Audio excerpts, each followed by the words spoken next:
Hey everybody, I'm Peter Crithry with Sony. I'm here today to talk about the Venice motion picture camera system. As most of you know, it was released back in February and we've had tremendous success in the market since its release. It's been in a number of shows, Netflix, feature films, commercials, music videos, documentaries, you name it, it's being used. So it's been really well accepted in the market, so we're really happy about that. Some of the key highlights I'd like to point out, Maroon 5's music video, Girls Like You, with Cardi B, is actually online now on YouTube. It was shot with the Venice entirely and in dual base ISO 2500 mode. The entire music video was shot in 2500 mode with the Venice. Check it out online, it's really, really cool. There's a behind the scenes featurette about the music video production on fdtimes.com, so you can read all about how the cinematographer shot the video with the Venice. And in other really exciting news, James Cameron's Avatar, sequels of feature films, will be shooting on the Venice.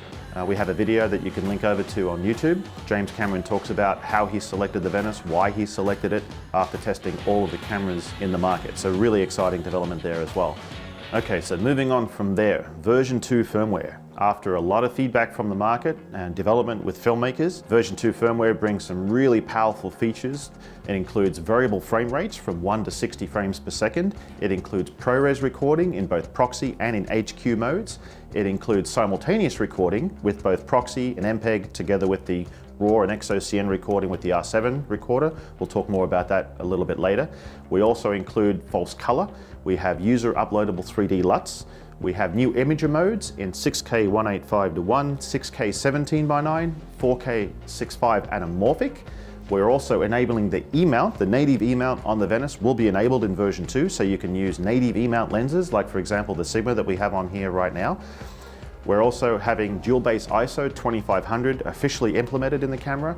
We'll have surround view, we'll have high resolution image magnification, we'll have high-low key, and we'll have wired LAN control, where you'll be able to remotely control the key operating points of the camera without actually having to touch the body itself.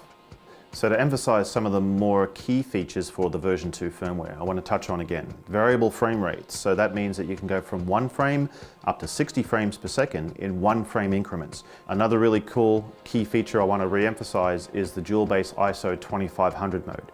Taking advantage of the full frame sensor's unique characteristics, high base ISO 2500 excels in low light, high dynamic range capture, with an exposure latitude that is 6 stops over and 9 stops under as measured at 18% middle grey. High base ISO 2500 is ideal whenever you're using slow lenses or shooting dimly lit environments, such as exterior night or indoors where lighting may be limited. For greater flexibility, Venice incorporates an internal 8-step optical ND filter system, and combining high base ISO 2500 with the various NDs offers tremendous flexibility with the ability to emulate different ISOs while maintaining maximum latitude of over 15 stops. We've developed some really nice looking LUTs for the Venice, beautiful skin tone rendition and dynamic range and colorimetry. These are 3D LUTs that we can make available via download in Rec 709 and DCI P3.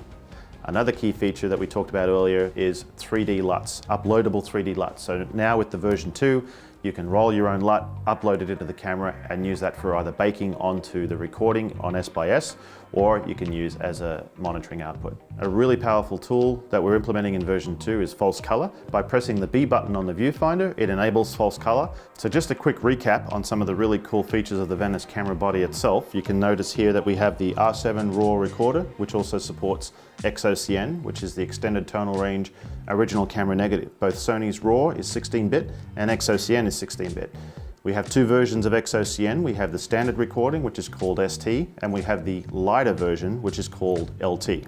Internally to the camera, to S/S cards, as you can see here, slots A and B, we can record the ProRes codec, we can do MPEG, we can do Sony's 10-bit XAVC, which is at H.264, very high quality recording format in 422, and in combination with the R7 and S/S, we can do simultaneous recording modes in version 2.